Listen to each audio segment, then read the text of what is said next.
Clara Reyes stood on the rooftop of the Metropolitan Tribune building, holding a resignation letter that trembled in the pre-dawn wind. 3 years of meaningless stories, endless deadlines, and sleepless nights had led to this moment. Below her, the city was still dark, unaware that another journalist was about to give up. Her phone erupted with notifications. Breaking news.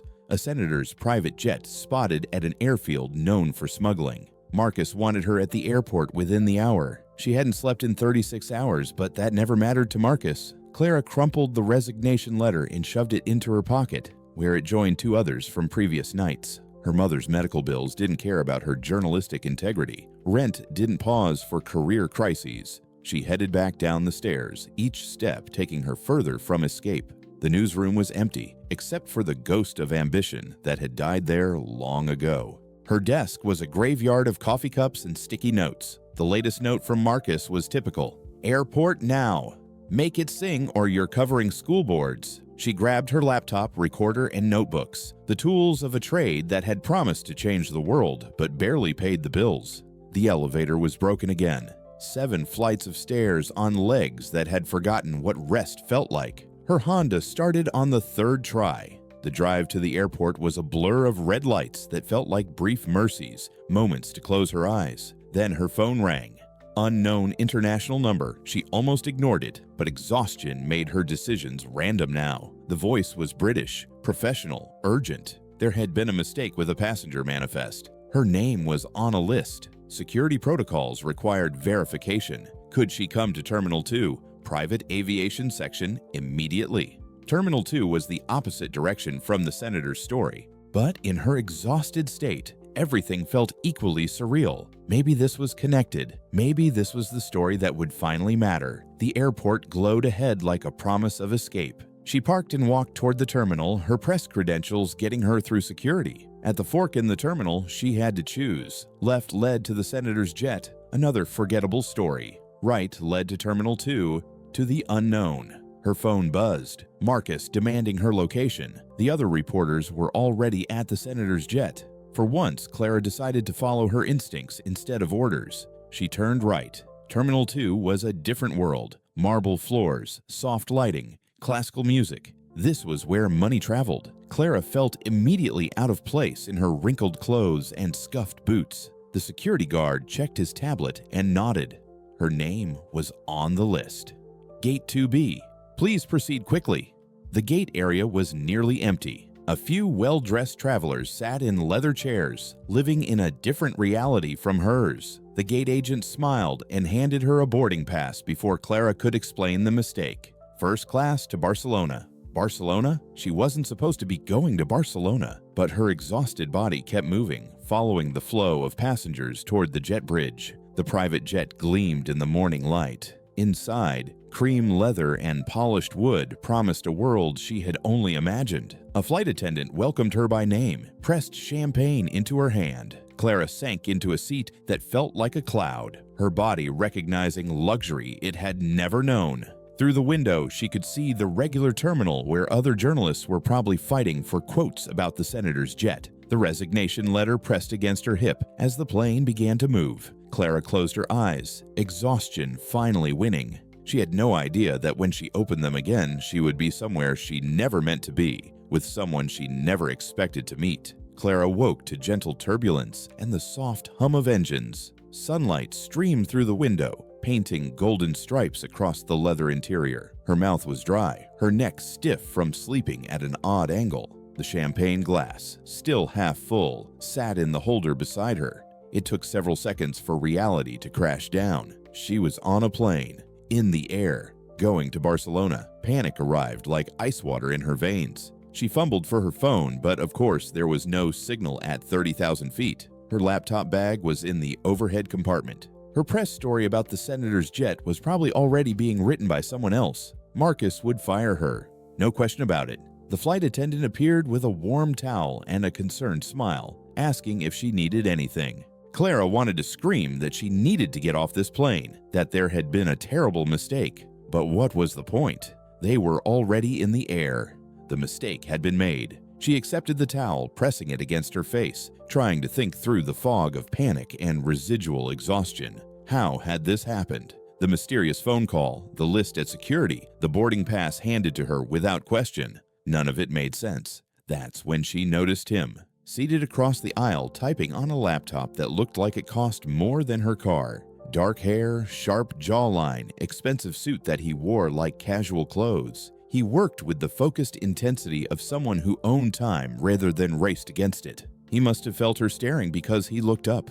Gray eyes, the color of morning fog, met hers with curiosity rather than annoyance. He closed his laptop and leaned slightly toward her. She waited for him to speak first, but he seemed content to study her, taking in her wrinkled clothes, her panicked expression, the press credentials she had forgotten to remove. When he finally spoke, his voice was smooth, cultured, with just a hint of amusement. He asked if she was feeling better. The flight attendant had mentioned she seemed exhausted when she boarded. Clara found herself explaining, words tumbling out about the wrong terminal, the mysterious call, the mistake that had led her here. She expected anger, demands that the plane turn around, threats of lawsuits. Instead, he smiled. It transformed his face from handsome to devastating. He introduced himself simply as Adrian, extending his hand across the aisle. His handshake was firm, warm, and somehow reassuring. He told her mistakes sometimes led to the most interesting stories. Wasn't she a journalist?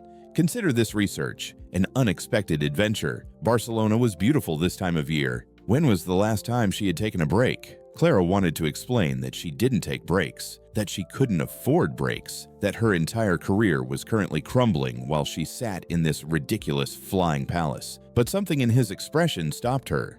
Not pity, but understanding, as if he recognized something in her exhaustion that resonated with his own experience. The flight attendant returned with breakfast. Real food, not the packaged mysteries of commercial flights. Fresh fruit, warm pastries, eggs prepared exactly right. Clara's stomach reminded her that she hadn't eaten anything substantial in days. Adrian gestured for her to eat, returning to his laptop, but with less intensity than before. As she ate, Clara studied him peripherally. His suit was definitely custom, but there were shadows under his eyes that matched hers. His fingers moved across the keyboard with purpose, but also weariness. Whatever weight he carried, he hid it better than she did. But it was there. Her phone, useless for communication, still worked as a camera. She found herself framing shots in her mind, the way the light hit the cabin, the contrast between luxury and the vast emptiness outside the windows. If she was going to be fired anyway, at least she could document this surreal experience. Adrian noticed her taking pictures and asked if she was writing a story about private aviation. The question was casual, but his tone suggested genuine interest. Claire admitted she didn't know what story she was writing anymore. Her career had been about covering the small corruptions and minor scandals of city politics. This was entirely outside her experience. He asked what kind of stories she wanted to write. The question was so simple, so direct, that it caught her off guard. Nobody had asked her that in years. She had forgotten she once had preferences, dreams about the kind of journalist she would become. She found herself telling him about journalism school, about professors who spoke of truth and justice, about her younger self who believed words could change things. She talked about the slow death of those dreams, one parking violation story at a time. She even mentioned the resignation letter still crumpled in her pocket. Adrian listened without interrupting, without checking his phone or laptop. His attention was complete, focused, rare in a world of constant distraction. When she finished, embarrassed by her honesty, he shared his own story. He had built something once, he said, with someone who understood him. They had created technology that was supposed to matter, to help people. But his partner, his best friend, had died 2 years ago. Since then, he had been going through the motions, attending meetings, making decisions, but feeling disconnected from all of it. The confession hung between them, two strangers sharing truths they probably didn't tell people they actually knew. Clara recognized the grief in his voice, the particular exhaustion that came not from lack of sleep, but lack of purpose. The captain announced their descent into Barcelona. 2 hours had passed without Clara noticing. Through the window, the Mediterranean spread below them, impossibly blue, dotted with boats that looked like toys. The city emerged from the coastline, all curves and colors, ancient and modern pressed together. Adrian closed his laptop and turned to her fully. He had a proposition. She was already here, already in trouble with her boss. Why not stay for a day, see the city, clear her head, get some sleep in a real bed? He had meetings, but they would be brief. She could return tomorrow, refreshed, with a story about accidentally infiltrating the world of private aviation. Clara knew she should refuse. Every reasonable part of her brain screamed that this was insane, that she didn't know this man, that she needed to get back immediately and try to salvage her career. But looking out at Barcelona, feeling the weight of exhaustion and failure, she found herself considering it. The plane touched down smoothly, nothing like the jarring arrivals she was used to. They taxied to a private terminal where no crowds waited, no lines formed. Adrian stood, straightening his suit, looking every inch the man who belonged in this world. He held out his hand to help her up, a gesture that felt both old-fashioned and natural. She took his hand, and in that moment, made her decision. One day, 24 hours in a city she had never planned to visit, with a man whose last name she didn't even know. Tomorrow she would return to reality, to Marcus's anger and probable unemployment. But today, she would allow herself this mistake. As they walked toward the terminal, Adrian mentioned casually that he had a suite at a hotel overlooking the sea. 2 bedrooms, he clarified quickly, seeing her expression. She could rest, shower, change into something comfortable.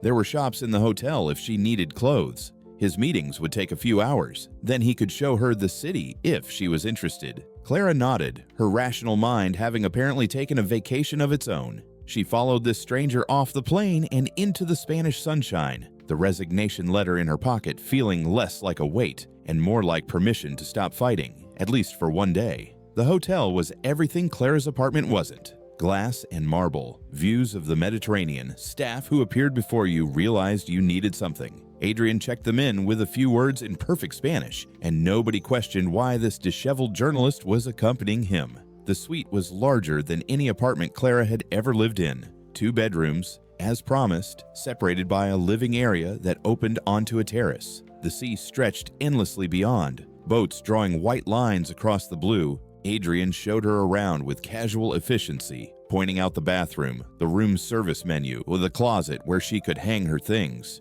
He had a meeting in an hour, he explained. She should rest, order whatever she wanted, use the spa if she felt like it. His assistant had already arranged for some clothes to be sent up, just basics, nothing fancy. He hoped he had guessed her size correctly. Before Clara could protest the clothes or the expense or any of it, he was gone, leaving her alone in this absurd luxury. She stood on the terrace, Barcelona spread below her, and laughed. Not happiness, but the hysteria of someone whose life had veered so far off course that mapping a return seemed impossible. The shower was a religious experience. Multiple jets, perfect pressure, water that stayed hot indefinitely. Clara stood under the stream until her skin pruned, washing away days of exhaustion and newspaper ink. The provided toiletries smelled like gardens she couldn't name. The clothes Adrian's assistant had sent were simple, but quality. Jeans that fit perfectly, a soft white shirt, a light jacket for the evening, even underwear which should have felt invasive but instead felt thoughtful. Everything still had tags, prices she deliberately didn't look at. She ordered coffee from room service, real coffee, not the burned liquid from the Tribune's ancient machine. The tray arrived with pastries she hadn't ordered, fruit arranged like art. She ate on the terrace, watching the city wake up properly, trying to process how she had gotten here. Her phone, finally getting signal through the hotel's Wi-Fi, exploded with messages. Marcus, increasingly angry, then worried, then threatening. Her roommate wondering if she was dead. Her mother, somehow already knowing she wasn't where she was supposed to be, with that maternal radar that defied explanation. Clara started typing responses, then stopped. What could she say?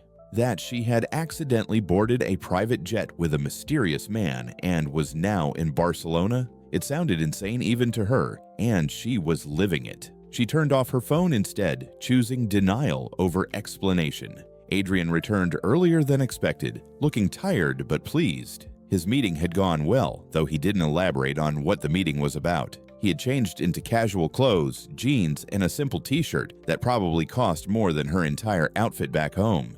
Somehow, he looked more real this way, less like a figure from a different world. He asked if she was ready to see Barcelona. Not the tourist version, but the city he had discovered over years of visits. Clara found herself saying yes, following him out of the hotel and into the warm afternoon. They walked first through the Gothic quarter, narrow streets that felt like time travel. Adrian knew the history, Not guidebook facts, but stories that made the stones come alive. Here, a building where Picasso had his first studio. There, a church that had survived the Civil War by becoming a hospital. He talked about the city like someone describing a loved one, with affection and honesty about its flaws. Clara found herself relaxing, her journalist instincts engaging with the stories, asking questions that Adrian seemed happy to answer. He had a way of explaining things that was neither condescending nor overly simple, treating her curiosity as natural and valuable.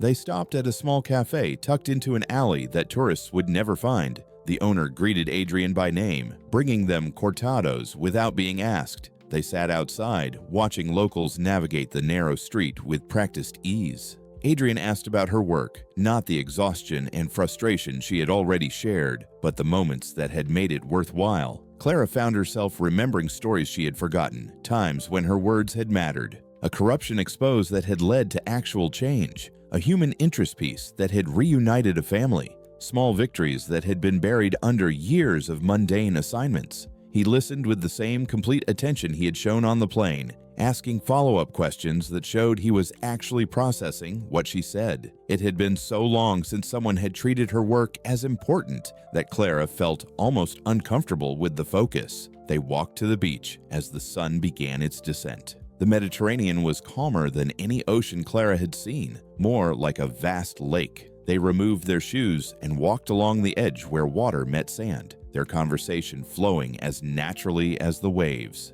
Adrian talked about his company, the technology they developed, but more importantly, about why it mattered to him.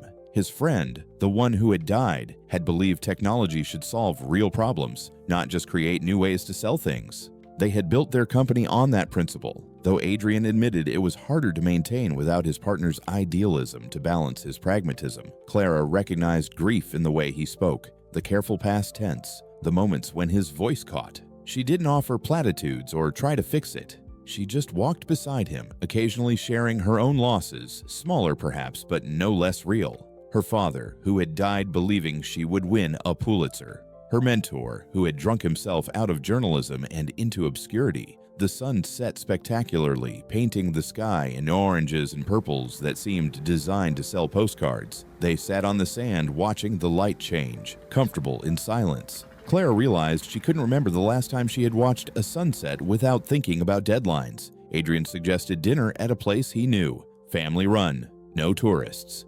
They took a taxi through streets that grew progressively narrower, arriving at a restaurant that looked like someone's home. Inside, tables were crammed together, the walls covered in photographs of families and festivals. The owner, an elderly woman who hugged Adrian like a grandmother, seated them at a corner table. There was no menu. Food simply appeared, small plates covering every available surface. Adrian identified each dish, explaining ingredients and traditions, encouraging Clara to try everything. The food was revelation: fresh seafood, vegetables that tasted like the earth they came from, bread that was almost a meal itself. Wine appeared without being ordered, local and unpretentious, but perfect with the food. Clara ate until she couldn't imagine eating more, then somehow found room when dessert arrived. They talked about everything and nothing. Books they loved, movies that had disappointed them, places they wanted to see. Adrian was surprisingly well-read for someone in tech, quoting authors Clara had studied in college. She found herself laughing at his dry observations about Silicon Valley culture, his impressions of executives who took themselves too seriously. He asked about her abandoned novel, the one every journalist was supposedly writing. Clara admitted she had started several, all variations on exposing corruption and finding truth. Adrian suggested maybe she should write about something else, about unexpected moments and accidental discoveries, about boarding the wrong plane and finding the right story. The restaurant was closing around them, chairs being stacked on tables, but the owner let them stay, bringing them coffee and sweet wine. Adrian paid in cash, leaving what Clara suspected was an enormous tip, though the bills were folded discreetly. They walked back toward the hotel slowly, neither wanting to end the evening. The Gothic quarter was different at night, shadows making the ancient stones seem alive. They got slightly lost, turning down alleys that dead-ended, retracing their steps while laughing at their poor navigation. When they finally reached the hotel, Clara expected awkwardness, the moment when the reality of their situation would assert itself. Instead, Adrian simply said goodnight, that breakfast was wonderful from the terrace if she woke early, and disappeared into his room. Clara stood on the terrace for a long time, looking at the lights of Barcelona reflected in the dark sea. She thought about the resignation letter still in her jacket pocket, about Marcus's angry messages, about the life waiting for her back home. But mostly, she thought about how, for the first time in years, she had spent an entire day without checking the news, without writing a single word, without feeling like she was failing. She thought about Adrian's suggestion that she write about unexpected moments. Maybe he was right. Maybe the best stories weren't the ones you chased, but the ones that found you when you were too tired to keep running. Tomorrow, she would have to deal with reality. But tonight, she fell asleep to the sound of the sea, in sheets that felt like clouds, dreaming not of deadlines but of narrow streets and sunset beaches and conversations that mattered. Clara woke to sunlight and the smell of coffee. On the terrace, Adrian was already working, laptop open, phone by his side. But he looked up when she appeared, smiled like her presence was a pleasant interruption rather than an intrusion. Breakfast had been laid out on the table, not room service formal, but simple and perfect. Fresh bread, local cheese, fruit, that incredible coffee. Adrian pushed his work aside, giving her his attention as naturally as breathing.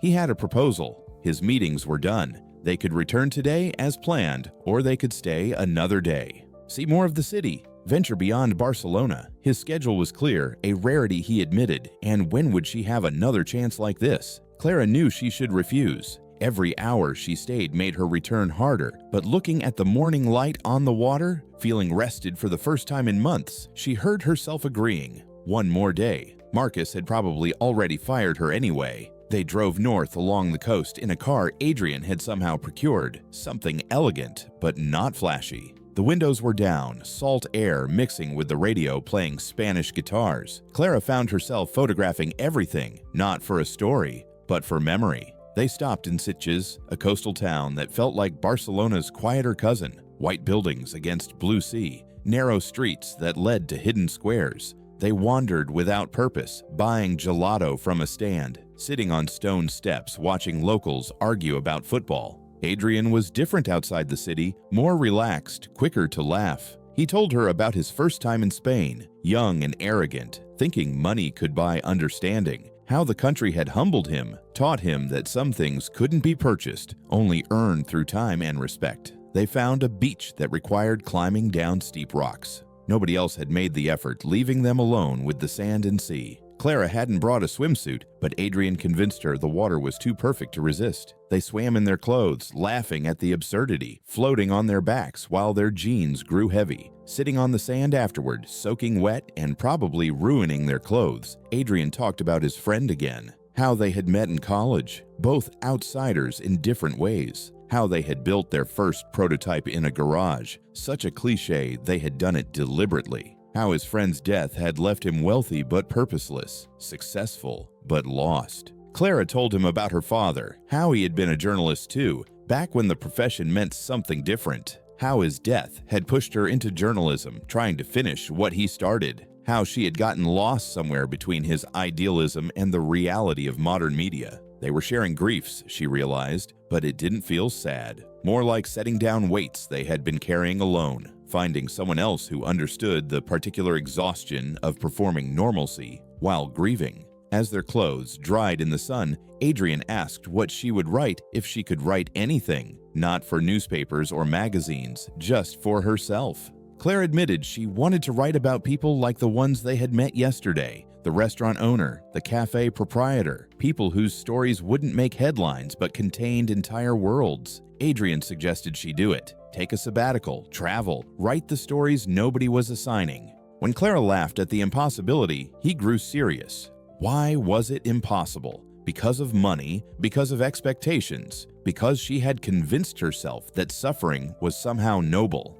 The conversation grew heated, but not angry. Adrian pushed her to examine why she accepted exhaustion as inevitable. Clara challenged him about using wealth as insulation from difficulty. They were both right, both wrong, both afraid of different things. They drove back as the sun began setting, the conversation continuing, but softer now. Adrian talked about changes he wanted to make at his company, ways to honor his friend's vision. Clara found herself strategizing, her journalism brain engaging with the challenge of making corporate change meaningful rather than cosmetic. Back in Barcelona, they abandoned the car and walked through the Eixample district. Modern architecture mixed with classic, Gaudi's influence everywhere. They stopped at Casa Batlló, its facade like a living thing in the dying light. Adrian knew a security guard somehow, and they were let in after hours. Walking through the empty house felt like being inside a dream. Curved walls, impossible colors, spaces that defied logic but felt natural. Adrian watched Clara experience it, seeming to enjoy her wonder more than the house itself. On the roof, with its dragon-scale tiles and chimney sculptures, they could see all of Barcelona spreading toward the sea.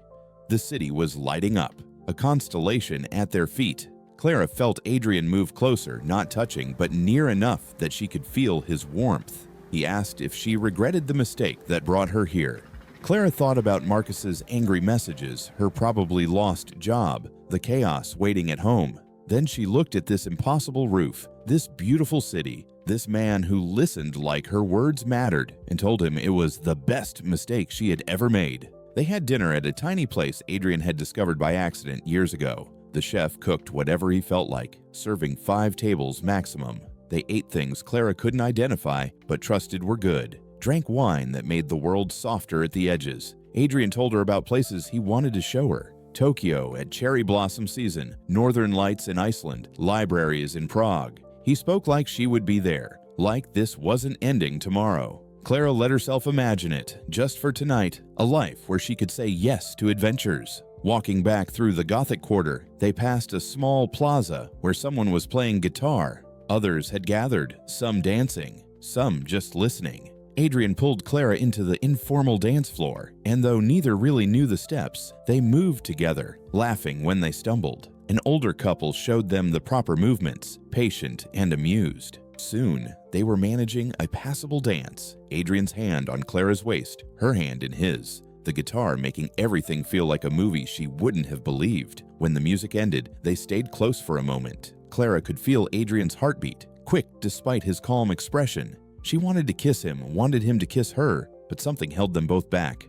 Not fear exactly, but awareness that this would change things, make leaving harder. They walked back to the hotel in comfortable silence, hands occasionally brushing, but not quite holding. In the suite, Adrian opened a bottle of wine from the honor bar, and they sat on the terrace, Barcelona glittering below. He told her she was different from anyone he had met, not because she was special or unique in some movie way, but because she was real, tired and angry and hopeful and funny. She didn't want anything from him except conversation. She didn't know who he really was, and when she found out, would probably be angry rather than impressed. Clara asked what he meant, who he really was. Adrian hesitated, then admitted he had been deliberately vague. His company was larger than he had implied. His wealth more substantial. He was, in the terminology she would recognize, a billionaire. The tech company she had probably heard of, even if she didn't follow business news. The word billionaire hit Clara like cold water. She stood up, needing distance, feeling deceived. All the casual mentions of money, the hotel, the clothes, suddenly took on different meaning. She accused him of playing games, of using her for entertainment, a tired journalist who would be grateful for attention. Adrian didn't defend himself immediately. He let her anger exist, nodding like he had expected it. When she finally stopped, breathing hard, he spoke quietly. He had wanted just once to meet someone who saw him without the money, who talked to him like a person rather than a possibility. He hadn't meant to deceive her, just to delay the inevitable moment when everything became about wealth. Clara wanted to stay angry, but she recognized the exhaustion in his voice, different from hers but equally real. The loneliness of never knowing if people liked you or your bank account. She sat back down, farther away but still there. They talked until late, about money and class and the ways wealth isolated as much as poverty, about how both of them were trapped in different cages. It wasn't comfortable conversation, but it was necessary, clearing the air of pretty lies. When Clara finally went to bed, nothing was resolved. Tomorrow she would leave, return to her life, probably never see him again. But tonight had mattered in ways she couldn't quite articulate. She had been seen, fully, and had seen someone else the same way. Even if it ended here, that was something. Clara woke early before sunrise and found Adrian on the terrace with coffee and his laptop. But he wasn't working. He was reading something on his screen with an expression she hadn't seen before. Cold, controlled fury. He showed her the screen. A gossip blog, one of those sites that tracked rich people like exotic animals. Photos of them from yesterday, in Sitges, at the beach, dancing in the plaza. The headline screamed about the mysterious woman with tech billionaire Adrian Vega. Speculation about who she was, what she wanted, how long before she sold her story. Clara felt sick, not just from seeing her private moments made public, but from realizing how naive she had been. Of course, someone like Adrian couldn't move through the world unnoticed. Of course, there were always cameras, always people watching, always stories being constructed from fragments. Her phone, which she had been ignoring, was now impossible to avoid. Marcus had seen the blogs, so had everyone at the Tribune. The messages ranged from confused to congratulatory to cruel. One colleague suggested she had planned this all along, the ultimate insider story. Marcus wanted to know if she had an exclusive, if this had been her angle all along. The worst was from her mother, worried, confused, asking if Clara was safe, if this man was why she hadn't been answering her phone. The concern in her mother's voice when Clara finally listened to the voicemail made everything real in a way the blog posts hadn't. Adrian was handling his own phone, fielding calls from board members, PR teams, lawyers. His assistant was asking if they needed to prepare statements, if there was potential scandal to manage. The easy warmth of yesterday was gone, replaced by the machinery of damage control. They sat across from each other, two people who had briefly existed outside their real lives now being dragged back into them. Clara felt the weight of every assumption being made about her. Gold digger, opportunist, ambitious journalist playing a long game. Adrian apologized for the photographers for not warning her properly about what being seen with him meant. But Clara heard something else in his voice, a distance that hadn't been there before. She wondered if he was reconsidering everything, seeing her through the lens of all the others who had wanted something from him. She told him she would leave immediately, go to the airport, find a commercial flight, disappear from his life before this became bigger. Adrian nodded, and that hurt more than it should have. He offered to arrange a flight, a car to the airport, but Clara refused. She had gotten herself into this. She would get herself out. But then Adrian asked a question that stopped her.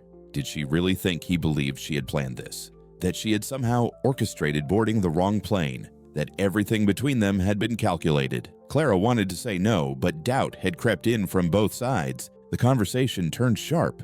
Adrian admitted he had been wondering if her exhaustion was performance, if the resignation letter was a prop, if her surprise at his wealth was acting. Clara shot back that maybe his grief was convenient, his loneliness a story to make him sympathetic, his interest in her just another rich man's game. They were being cruel because it was easier than being vulnerable, pushing each other away before the world did it for them. The blogs were already constructing narratives, would have them married or separated or exposed as frauds by noon. Adrian's phone rang again. This time it was different, his face changing as he listened. Someone had connected Clara to the Tribune, had found her previous work, was preparing a piece about the failing journalist who had hit the jackpot. They had interviewed Marcus, who had given quotes about her recent performance, her exhaustion, her apparent breakdown. Clara laughed, but it was bitter.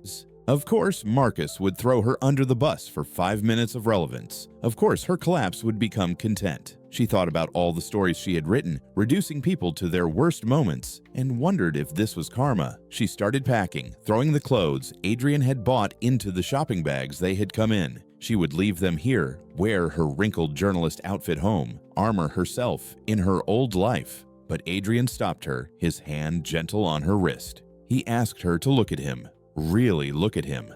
Not the billionaire, not the story, but the man who had spent 2 days walking through Barcelona with her. Did she really believe that was performance? Did she think he was that good an actor? Clara wanted to maintain her anger, but looking at him, she saw the same exhaustion she had recognized on the plane, the same grief when he talked about his friend, the same joy when they had danced badly in the plaza. If he was performing, then so was she. And maybe that was the point. Maybe everyone was performing all the time, and the miracle was finding someone who let you stop.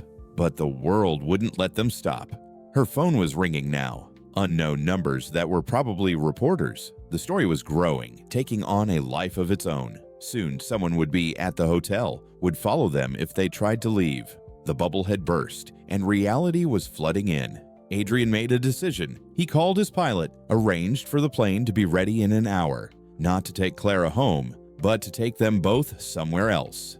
Greece, he suggested, a small island where his friend had owned a house, where nobody would think to look. They could have a few more days to figure out what this was without the world watching. Clara knew she should refuse. Running away would make everything worse. The stories would multiply. The assumptions would solidify. Her career, whatever was left of it, would be over.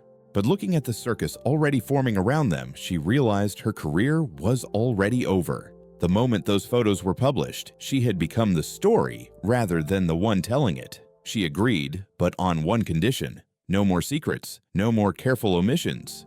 If they were going to run away together, even temporarily, she wanted to know who she was running with. Adrian agreed, looking relieved that she was willing to try. They left the hotel through a service entrance, Adrian's driver navigating back streets to avoid the photographers already gathering at the front. Clara kept her head down, sunglasses on, feeling like a fugitive. The resignation letter in her pocket felt prophetic now. She had wanted to quit on her own terms, but the choice had been made for her. At the private terminal, the same one where this had all started, they boarded quickly. No champagne this time, no pretense of accident. They were choosing this, whatever it was, despite or because of the complications. As the plane lifted off, Barcelona falling away below them, Clara thought about the blog posts being written, the narratives being constructed. By tomorrow, their story would be told a dozen different ways. None of them true, but up here, between earth and sky, between one life and another,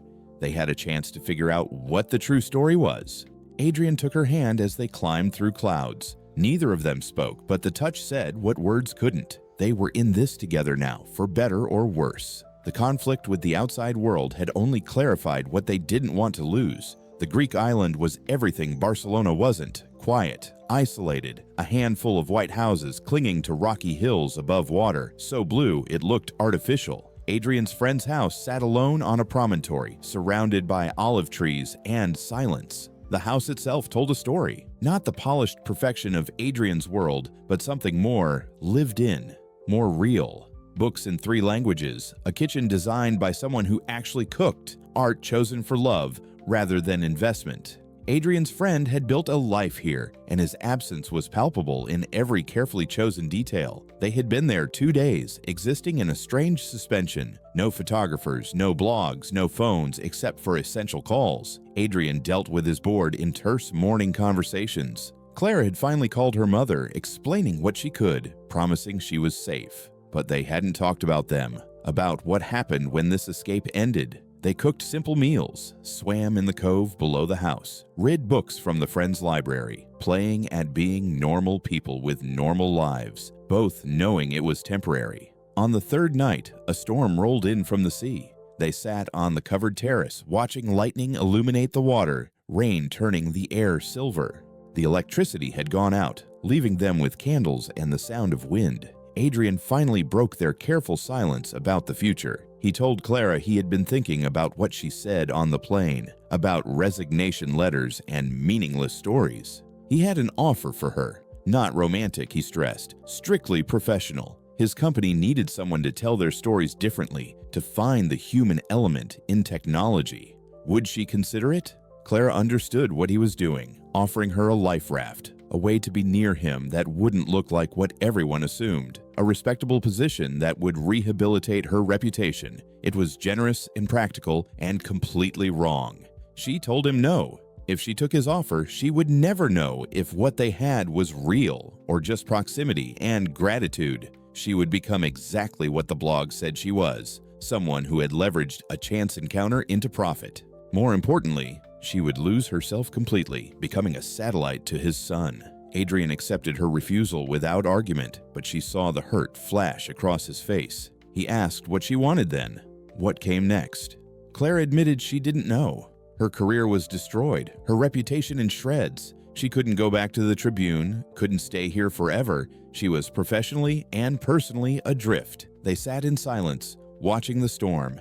Then Adrian asked a different question. Forget the job, forget the world, forget everything practical. Did she want him, not his money or his connections or his ability to solve her problems? Just him, the man who had walked through Barcelona with her, who had shared his grief, who had terrible taste in movies but perfect taste in restaurants. The question hung between them like the lightning over the water. Clara thought about all the reasons to say no, the impossibility of their different worlds, the scrutiny that would follow them, the likelihood of failure. But she also thought about how he listened when she talked, how he laughed at her observations, how he looked at her like she was interesting rather than just pretty or useful. She told him yes, she wanted him, but she also wanted herself, wanted to figure out who she was without the Tribune, without exhaustion, without constantly running. She needed to write her own story before she could be part of his. Adrian moved closer, his hand finding hers in the candlelight. He confessed that he had been dead inside since his friend died, going through motions without feeling, until an exhausted journalist literally stumbled into his life and reminded him that connection was possible, that there were still surprises left in the world.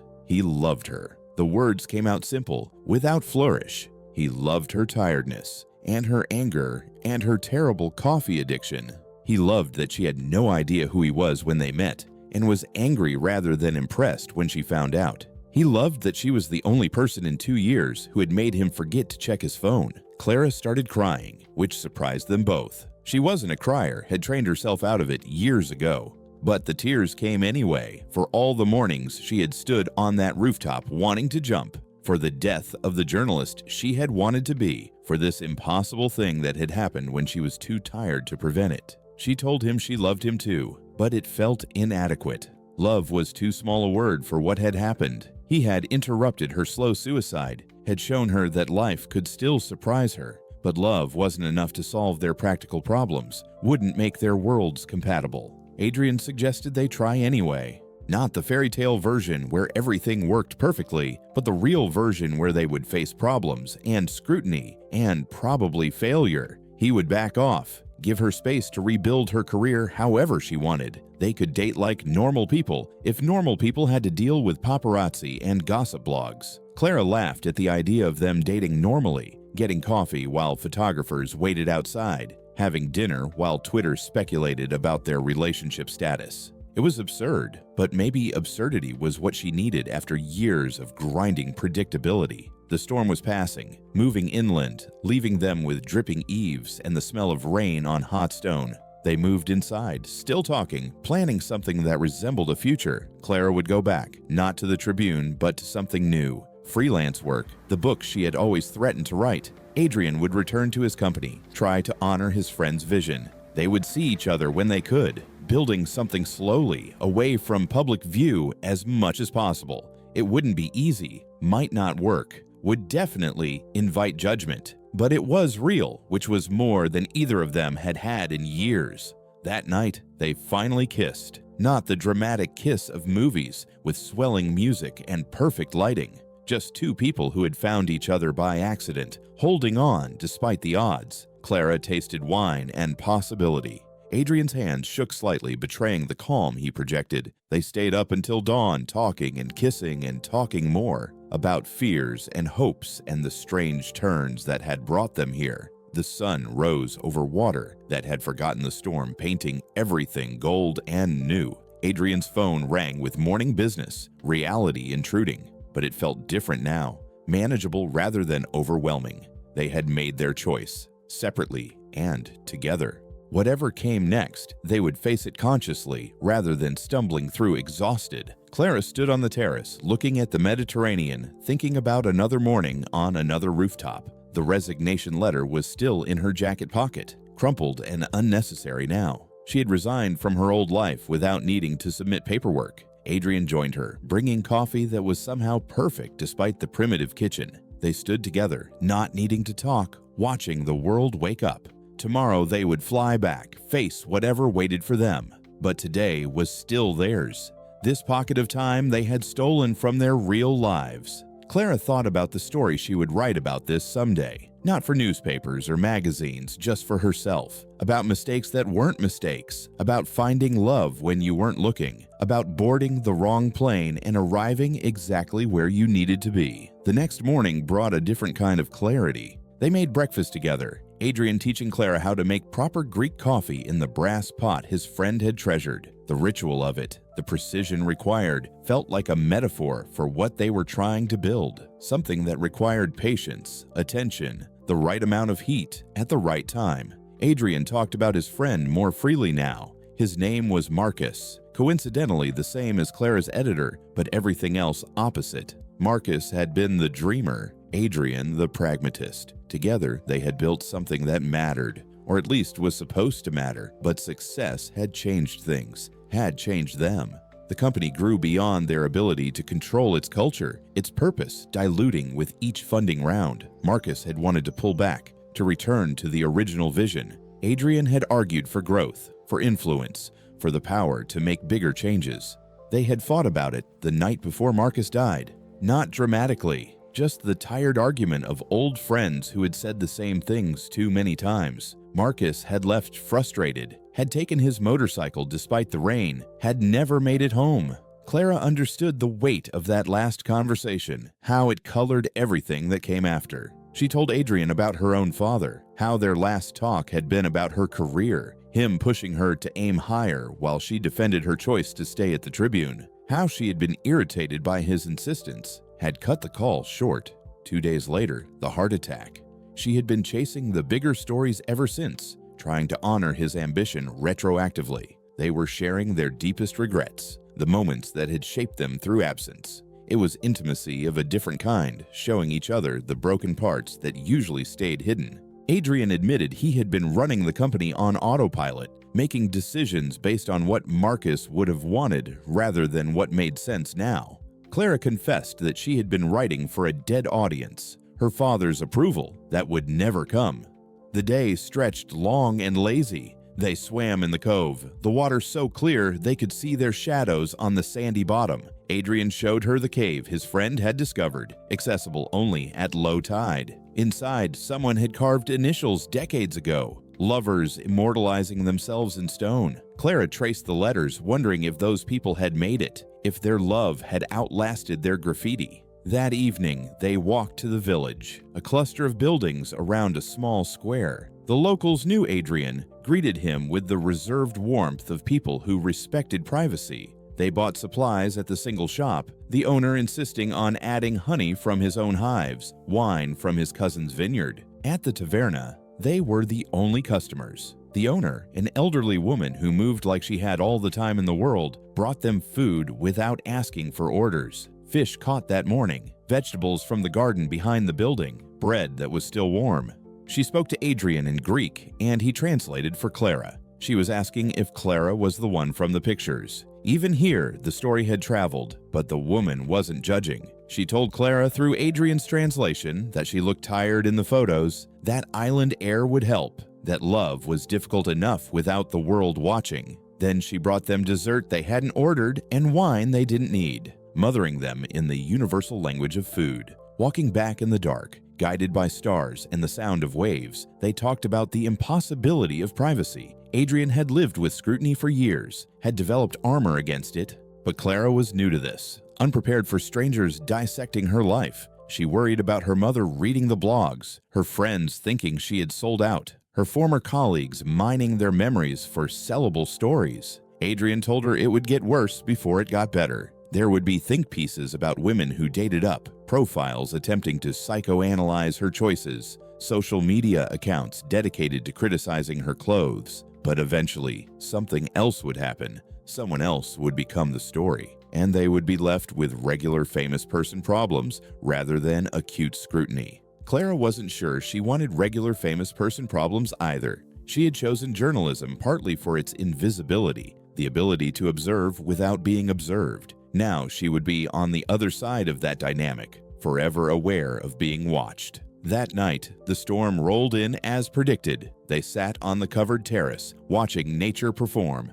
The lightning was dramatic, theatrical, turning the sea into a light show. Thunder followed, shaking the old house, making the candles flicker when the power inevitably failed. In the darkness, with only stormlight and candles, Adrian finally broke their careful silence about the future. His offer of a job at his company came out awkwardly, formally, like he had rehearsed it. Clara listened to him describe the position, the responsibilities, the generous salary. It was a life raft disguised as an opportunity, and they both knew it. She refused as gently as she could, explaining what he already knew, that taking his money, even as salary, would confirm every worst assumption about her, that she needed to find her own way, even if that way was unclear, that she couldn't be his employee and his girlfriend, couldn't blur those lines without losing herself completely. Adrian accepted her refusal, but the hurt was visible even in candlelight. He asked what her plan was then, how she would rebuild. Claire admitted she had no plan, that for someone who had lived by deadlines and assignments, the blank future was terrifying, but also, possibly,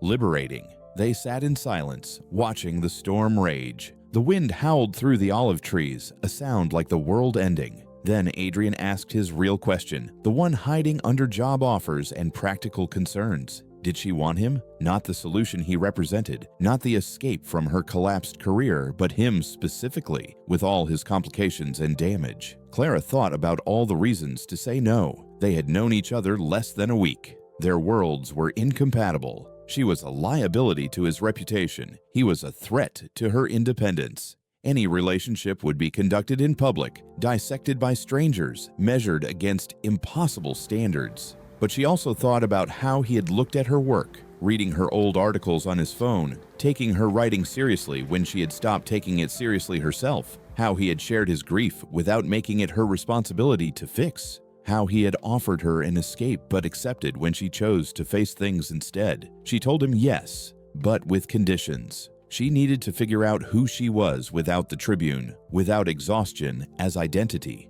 She needed to write something that mattered to her, not to editors or algorithms. She needed to be a whole person rather than half of a couple, especially a couple that would be so publicly visible.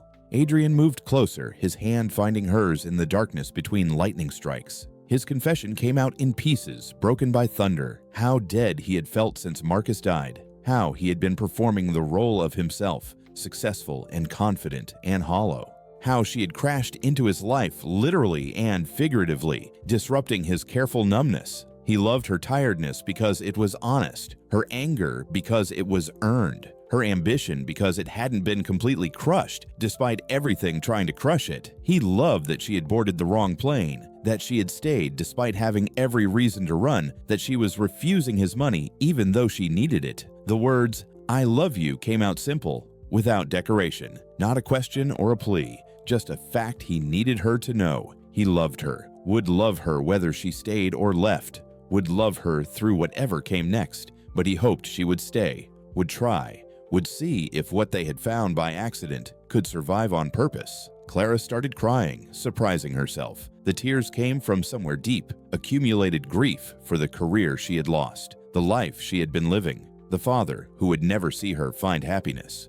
But also tears of relief, of recognition, of finding someone who saw her clearly when she had become invisible even to herself. She told him she loved him too, though the words felt small for what had happened. He had interrupted her slow professional death, had shown her that surprise was still possible. She loved his hidden kindness, his unspoken grief, his terrible dancing and excellent taste in wine. She loved that he had billions of dollars, but had spent 3 days teaching her to make Greek coffee properly. They kissed then, finally, after days of careful distance. It wasn't cinematic, with the storm raging around them. It was awkward at first, both of them out of practice with genuine intimacy. But then it wasn't awkward at all, was instead exactly right. Two people choosing each other despite every logical reason not to. They stayed on the terrace until the storm passed, talking about practical things and impossible things. How they would handle the distance when he traveled for business, whether she should write under a pseudonym to avoid the connection to him, if they should make a statement or let speculation run wild. The mundane logistics of an abnormal situation, but they also talked about dreams they had abandoned. Adrian wanted to fund something that mattered, something Marcus would have been proud of. Clara wanted to write about people whose stories wouldn't make headlines but deserved telling. They strategized like conspirators, planning a future that honored their pasts. Dawn came slowly, the storm leaving crystal clarity in its wake. The island looked washed, renewed, every color more vivid. They made coffee together, the ritual now familiar, and sat watching the sun paint the water gold. Adrian's phone began its morning assault of messages, but he ignored it longer than usual. Clara checked her own phone, finding an email from her mother, not worried or disappointed, but proud. Proud that Clara had finally done something unexpected, had chosen happiness over safety. Her mother had attached a photo from Clara's journalism school graduation, her father alive and beaming, believing in her future. Clara showed Adrian the photo, explained who her father had been, what he had wanted for her. Adrian studied it seriously, understanding the weight of inherited dreams. He told her that her father would be proud of her writing, even the parking violations, because she had never stopped trying to find truth in small things. They had 3 more days on the island, a gift of time before reality reasserted itself. They spent it learning each other's rhythms. Adrian needed silence in the mornings. Clara needed conversation with dinner. He cooked elaborate breakfasts. She made simple, perfect sandwiches for lunch. They read to each other from Marcus's library, discovering shared loves and mutual dislikes. On their last night, they went back to the taverna. The old woman had prepared a feast, apparently deciding they needed feeding up before returning to the world. Other locals appeared, not many, but enough to feel like a farewell party. Someone produced a guitar, someone else sang. Adrian and Clara danced, better than in Barcelona, but still not well, and nobody cared. The taverna owner pulled Clara aside, speaking through her daughter who knew English. She wanted Clara to know that she had seen many couples come through over the years. Rich ones, poor ones, famous ones, ordinary ones. The ones that lasted weren't the ones with perfect circumstances, but the ones who looked at each other the way Clara and Adrian did, like they were both surprised and grateful to have found each other. That night, in the house Marcus had loved, surrounded by his books and art and the evidence of a life lived fully, Clara and Adrian made promises. Not marriage or forever, but smaller, more manageable vows. To be honest, even when it was uncomfortable, to protect each other's solitude as much as their togetherness. To remember that they had found each other by accident and chosen each other on purpose. They made love like it was both the first and last time, careful and urgent, trying to memorize each other before the world reclaimed them. Afterward, lying tangled while the sea whispered outside, Clara thought about how different this was from what she had imagined. Not a fairy tale, but something better, more real, more theirs. 6 weeks later, Clara sat in a coffee shop in her old neighborhood, typing on a laptop that wasn't falling apart. The resignation letter, now framed, hung in her tiny new apartment, a reminder of the moment everything changed. She had sent it to Marcus after all, via email from Greece, adding only, "with gratitude for pushing me toward the wrong plane."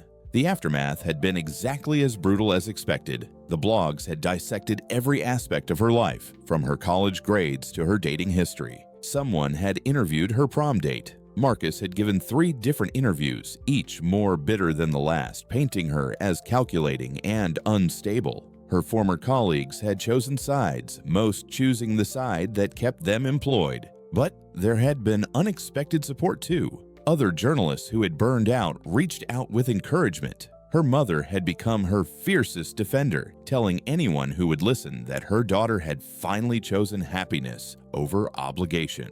And, strangest of all, Adrian's board of directors had apparently decided she was good for him, that he seemed more engaged, more innovative since Barcelona. Clara was freelancing now, but differently than before. She wrote long-form pieces about people navigating major life changes. The bartender who became a teacher, the executive who moved to a farm, the couple who sold everything to sail around the world. Stories about choosing differently, about boarding the wrong plane metaphorically or literally. The work paid less than the Tribune, but it paid enough. She had learned to live smaller, cleaner, with less noise and more purpose. Her apartment was barely bigger than Adrian's hotel suite bathroom, but it was hers, chosen rather than settled for. Adrian had kept his promise to give her space. He was in Tokyo this week. Something about a partnership that would have bored her before, but now interested her because it interested him.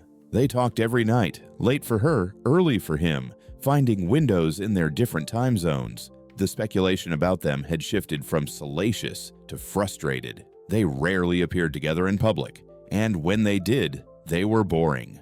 No drama, no excessive PDA, no exclusive tells to tabloids, just two people quietly building something, refusing to perform their relationship for consumption. Clara's phone buzzed with a message from Adrian, a photo of Tokyo at dawn from his hotel window, and a simple, "Thinking of you." She smiled, remembering how he had looked that morning in Greece, making coffee while the sun rose. They had learned each other's languages of affection, small gestures meaning more than grand declarations. Her editor for the current piece called, wanting to discuss revisions. Not Marcus's demanding style, but collaborative, interested in making the work better rather than just faster. Clara had learned to say no to assignments that felt like regression, to value her time and energy as finite resources. The piece she was working on was about a journalist who had accidentally boarded a private jet. She had changed enough details to provide plausibility denial, but the emotional truth was there. About exhaustion as a way of life, about mistaking suffering for nobility, about the courage required to accept unexpected happiness. Adrian had read the first draft, had suggested she was being too hard on the journalist character. Clara had laughed, realizing she was still punishing herself for choosing differently. The revision was gentler, more understanding of why someone might stand on a rooftop with a resignation letter,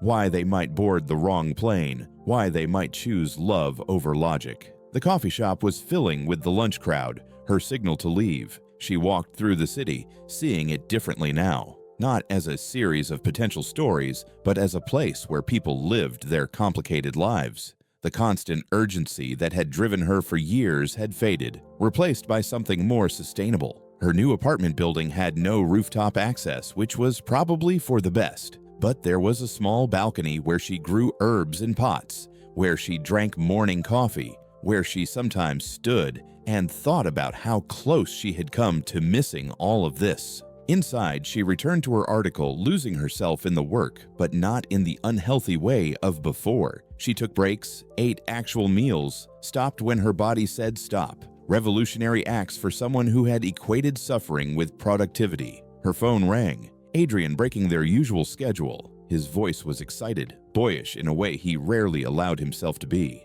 The Tokyo deal had gone differently than expected. The potential partner had pulled out, but in doing so had revealed an opportunity for something Marcus would have loved. A foundation focused on technology for underserved communities, practical solutions rather than profitable ones. He wanted her opinion, valued her perspective on whether this was honoring his friend or just using his memory. They talked for an hour, Clara challenging his assumptions, Adrian refining his ideas. They were good at this, making each other think better, cleaner, more honestly. Before hanging up, Adrian mentioned he would be back in 3 days. There was a restaurant he wanted to try, a hole-in-the-wall place that supposedly had incredible soup. Such a small thing, but Clara felt the anticipation of it, the simple pleasure of sharing a meal with someone who knew how she liked her coffee. The next morning, a package arrived. Inside was a bracelet, simple silver with a small charm shaped like a Mediterranean star. The note said only, "For boarding the wrong plane." Clara put it on, feeling the weight of it against her wrist. Not an expensive gift by Adrian's standards, but perfect in its symbolism. A reminder of mistakes that weren't mistakes, of choosing the unexpected, of finding yourself by getting thoroughly lost. She returned to her article, writing about the moment the journalist realized she was on the wrong plane. How panic gave way to possibility, how exhaustion became openness to change. She wrote about meeting someone when you're too tired to pretend, about the intimacy of shared insomnia, about love that arrives like turbulence, unexpected and transformative. Her editor loved the piece, wanted to feature it prominently. Clara negotiated not for more money, but for the ability to write more stories like this, human and messy and hopeful. She was building a different kind of career, one story at a time, one choice at a time.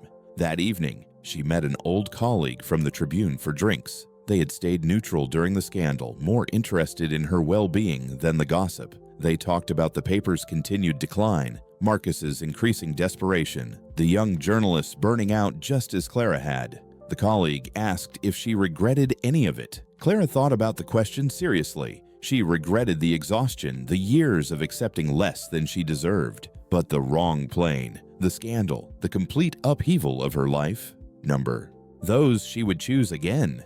Walking home, Clara passed the Tribune building. The lights were on in the newsroom. Someone up there racing against deadline, fueled by coffee and determination, and the slowly dawning realization that it would never be enough. She said a small prayer for whoever it was, hoping they would find their own wrong plane before they found their rooftop. Her phone buzzed. Adrian sending his nightly photo, this time of the Tokyo airport with the message, "Coming home." Home meant his place, her place, the spaces they were slowly learning to share without losing themselves. Clara stood on her small balcony, looking at the city lights, thinking about how different her life was from 6 weeks ago. Smaller in some ways, larger in others. Less certain but more honest. She was still a journalist, still chasing truth, but now she understood that sometimes the most important truths were personal, accidental, found rather than pursued. The resignation letter on her wall caught the light from the street, a monument to the moment she had almost given up. Next to it, she had hung the boarding pass to Barcelona, the one that had been handed to her by mistake. 2 documents that told the story of ending and beginning, of losing everything and finding what mattered. Tomorrow, Adrian would be back. They would eat soup at the hole-in-the-wall restaurant, would talk about Tokyo and her article, and everything and nothing. They would continue building whatever this was, undefined and unconventional, and theirs. But tonight, Clara opened her laptop and began a new piece. This one about a billionaire who had lost his best friend, who had been going through the motions until an exhausted journalist boarded his plane by mistake. About how grief can make us generous or cruel, how loss can close us or open us, how love arrives when we're looking the other way. She wrote until late, not from deadline pressure, but from inspiration, that rare feeling of having something to say and the skill to say it. When she finally stopped, the city was quiet, most windows dark, but Clara felt wide awake, energized by purpose rather than caffeine. She thought about Adrian, probably asleep on his flight, dreaming whatever billionaire's dream. She thought about Marcus, his friend, whose death had set everything in motion. She thought about her father, who would have loved this story, would have recognized it as the kind of truth journalism was meant to find. The Mediterranean star on her bracelet caught the light as she typed a final line. Sometimes the best journey is the one you never meant to take, with someone you never expected to meet, toward a destination neither of you could have imagined. Clara saved the document, closed her laptop, and went to bed. Tomorrow would bring its own challenges, its own choices, its own possibilities for boarding the wrong plane. But she was ready now, no longer exhausted but expectant, no longer resigned but resolved. The story wasn't over, it was just beginning, and for the first time in years, Clara couldn't wait to see what happened next. The end.